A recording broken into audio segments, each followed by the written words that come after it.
the chairman of the Conservative Foreign and Commonwealth Council, it gives me a real pleasure to welcome everyone tonight to our discussion on Britain's place in the world.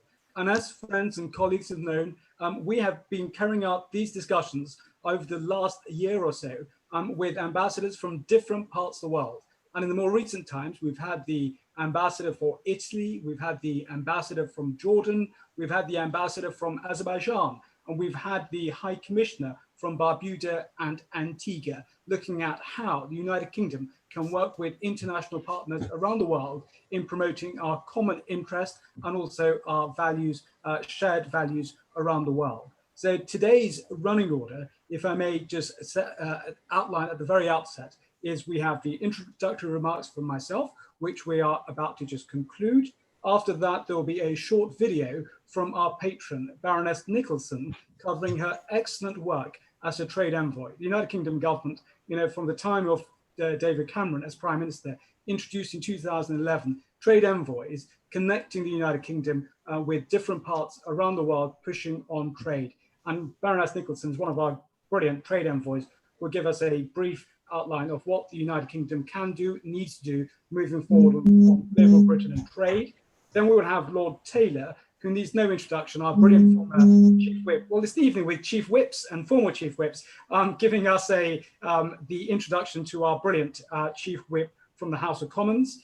Then I will have one question to the Chief Whip. Chief Whip, without fear or favour, same question I would ask anyone if they were coming today. And then our brilliant member, Carl Hunter, will chair the rest of the Q&A. And then around 7 o'clock, I'll do the closing remarks with, our brilliant secretary, Melissa, giving an outline of future events to come. So without further ado, Melissa, can we have the video, please, message from Baroness Nicholson?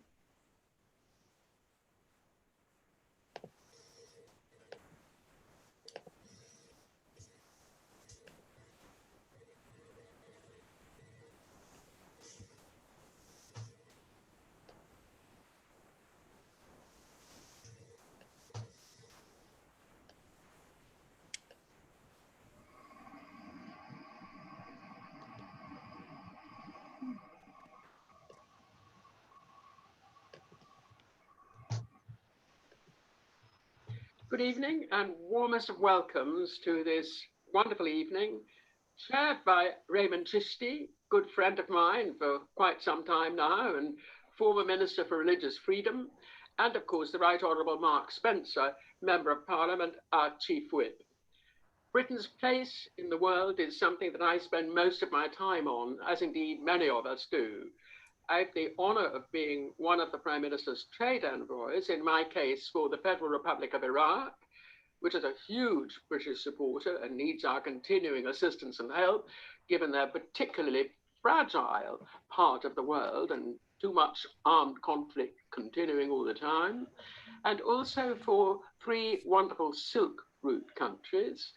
One is Turkmenistan, which is in fact the 3rd largest gas resource of the globe and has difficulty in making contracts. We have 2 or 3 of our biggest companies highly successfully working there, and but there's a huge amount more to come, and so that is a very important country for us. Small, it has been rather distant under the Soviet Union. It had perfectly rotten treatment under communism. And of course, it had a massive earthquake about 15 to 20 years ago, when it looks as if several million people were killed and the whole of the capital city went down a big black hole and didn't emerge. Very difficult for everyone, but I like them very much, and we've made some good steps forward. We have a wonderful British embassy there, absolutely outstanding, and because it's very difficult, the British embassy has become the social and the ambassadorial hub of all of those who are there. It's very successful indeed. Then I also have the very remarkable country of Azerbaijan, where our foremost business is, of course, BP. And BP has been busy going green. So it's green oil now and everything connected with that. It's an enthralling country, and I'm very lucky to promote the United Kingdom there too. And thirdly, quite a big nation, very big indeed, bang next door to China and part of the hub of the China leading through to Western Europe is Kazakhstan, vast and with a huge amount of resource potential.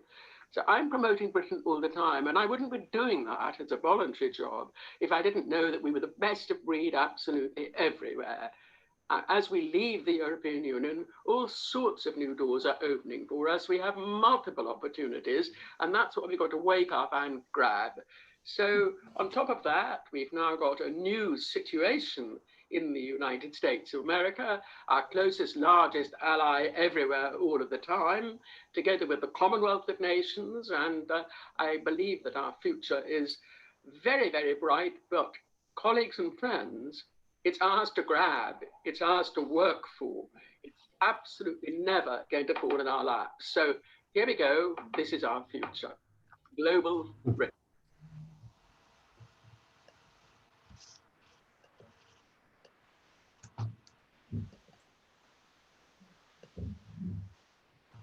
Thank you, Melissa.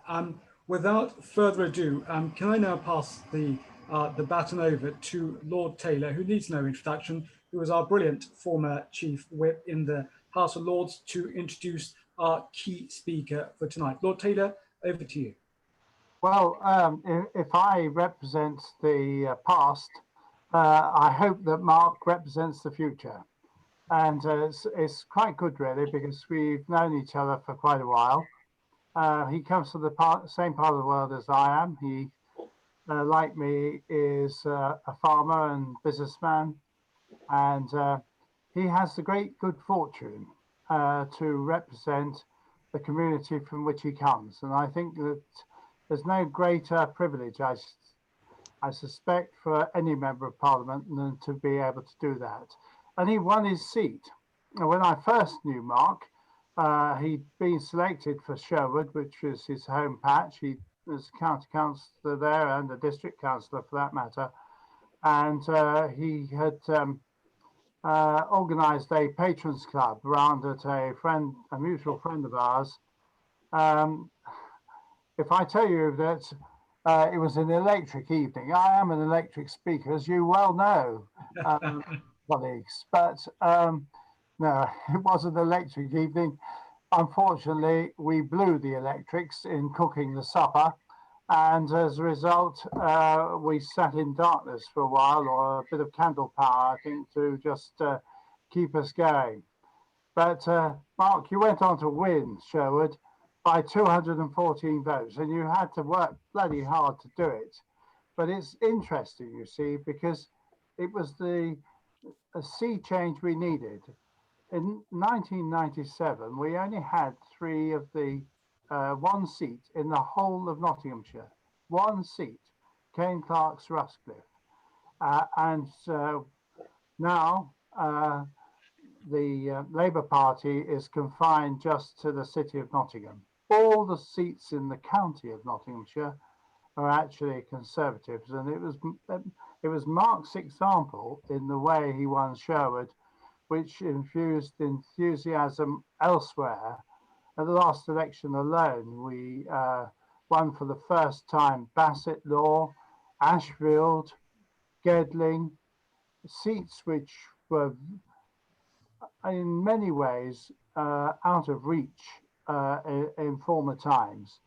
And the blue wall really starts in the East Midlands and was, if I might say, led by Mark's example. I'm not going to speak on international matters. I'm sure that the Chief Whip will enjoy venturing out into policy, because he, like I, have spent a lot of time not talking about political issues, having to learn a lot about almost everything, but not being particularly vociferous in enunciating anything in public. But it would be very interesting to listen to Mark talk on this subject and answer our questions. And I am looking forward to the evening very much indeed, and I hope we have a productive time. And Mark, you're welcome to the Conservative and Foreign Commonwealth Council.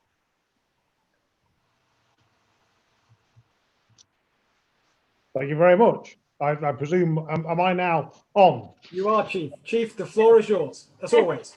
Very good, very good. I mean, so thank you, Lord Taylor. I mean, that was fascinating listening to that sort of history lesson of 10 years ago. It does feel like a lifetime ago when I was just the candidate in Sherwood rather than the MP in Sherwood. But it also feels like a lifetime ago when we won an 80-seat majority. Only 12 months ago, the Prime Minister went to the country, secured that huge majority, and with an agenda to deliver Brexit, to get a good deal out of the EU, to get that done very rapidly, and then to level up across our communities and deliver on behalf of some of those communities that Lord Taylor made reference to. It does seem like a very long time ago because, of course, nobody in the general election predicted we were about to go into this global pandemic and be hit with this massive challenge that not only the UK wasn't really saw it coming, but nor did the international community. But I think it does demonstrate that actually our place in the world is even more significant than ever before. You know, the pandemic does remind us about international security, international prosperity, how important foreign policy is, and our development links in working with other places around the world and sort of being an international leader. And I think the Prime Minister actually has really stepped up to the plate on this. And, you know, I mean, just pulling together, he chaired the Global Vaccines Committee, where I think they raised enough cash to immunise 300 million kids once we get a vaccine sorted around the world. You know, it's a real demonstration of his commitment to our, I suppose, as a former Foreign Secretary, he's bound to have that commitment.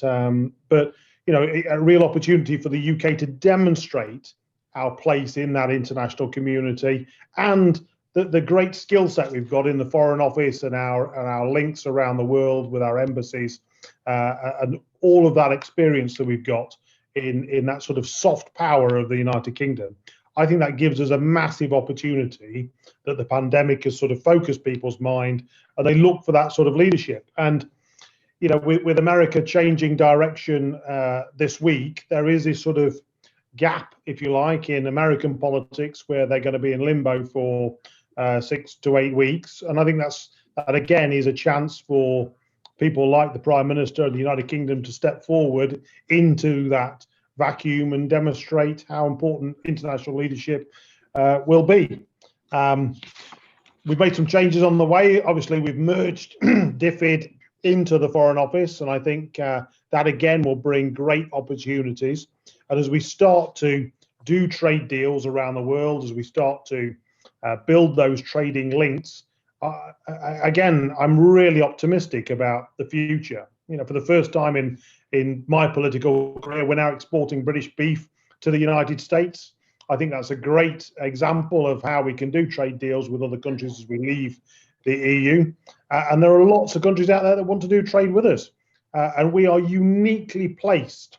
Geographically, we're smack bang in the middle between the two big powers of China and India.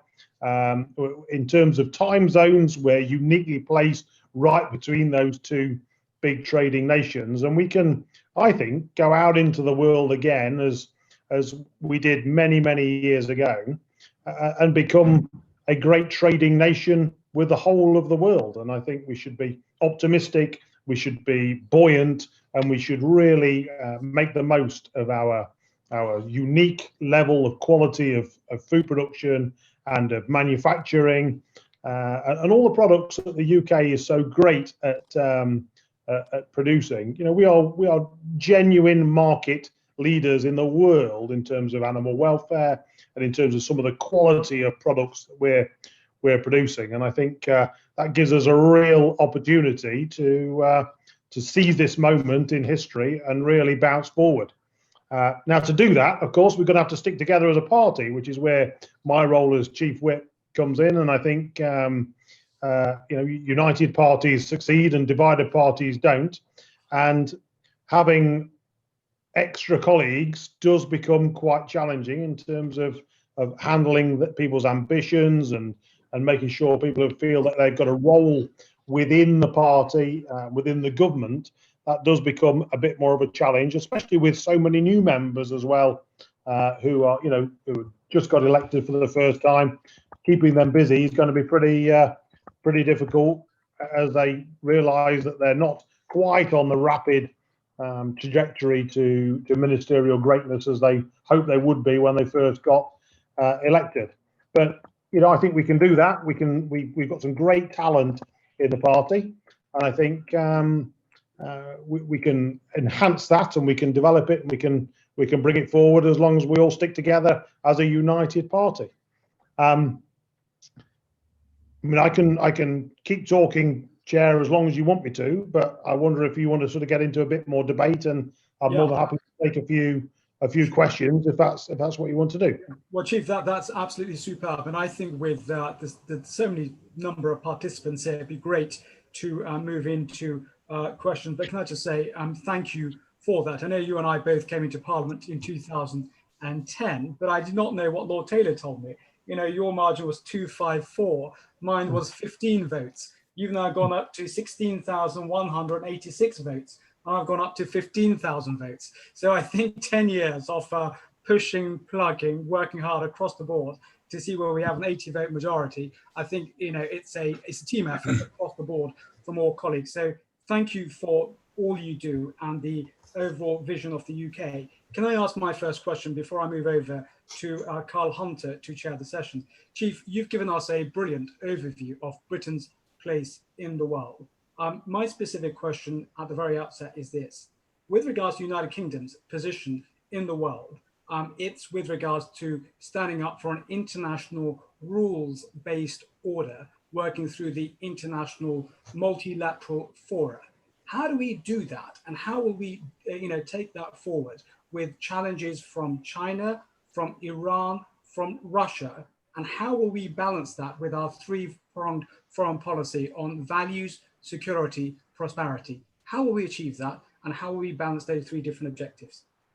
Well, I think there's always going to be challenges that come our way, but I think we can, number one, we draw on our history, don't we? And we draw upon our place in the world. And I think we're still, I would say, uniquely respected. I think we genuinely are respected by nations around the world who see us as fair players, see us as a nation that wants to do trade deals on a fair level playing field. So we're not there to exploit their resources or to abuse our position as market leaders, but actually as fair players in the global market and people who stick to the international law. It's no coincidence that maritime law looks to UK courts to solve challenges, because we're seen to have a very fair and just legal system, and we need to make sure that we maintain that, and we don't do anything to damage that, because I think that's a real asset going forward. And again, I think America has had its challenges over the last 4 years, where it seems to be have gone in a direction of more protectionism, and China clearly has a very aggressive agenda. I think there's a role for the UK to act as the mature referee and calm voice in this, working with our colleagues in France and in Germany as well. But I think there's a real opportunity for us to act as that mediator and I hesitate to use the word referee, because we're not referees, but I think as the sort of middle ground, as I said, geographically and in terms of policy, and our soft power is the real asset we have. Those international establishments and embassies we've got around the world. The fact that English is the international language is a massive opportunity for us, and we shouldn't be shy from exploiting that and from making sure we make the most of it. Yeah, got it. Chief, thank you so very much for that answer and that breadth and depth of across the board of what the United Kingdom stands for on values and what we can do. Without further ado, can I pass over to Carl Hunter, who is a brilliant member of our CFCC and an expert on business and trade around the world. So Carl, without further ado, can I pass over to you to chair the session on the Q&A with the Chief Whip? Thank you, Raymond, and thank you for being such a great chair of CFCC. And to Lord Taylor, thank you so much. And to you, Mark, I mean, just incredible to see you this evening. I think you're being a Chief Whip at a massively important part of our history. And I'd just like to thank you on behalf of Melissa and all of us here tonight for giving up your time. I also adore the way you speak of the energy and dynamism of our Prime Minister. And the future is bright. We're going to go through this COVID-19 thing. It will be an aberration in time, and we've got a lot to look forward to as we leave the EU and chair COP26 or act as president in the presidency of the COP26 and chair the G7. And having your insights is tremendous. So tonight I've got a number of questions. In fact,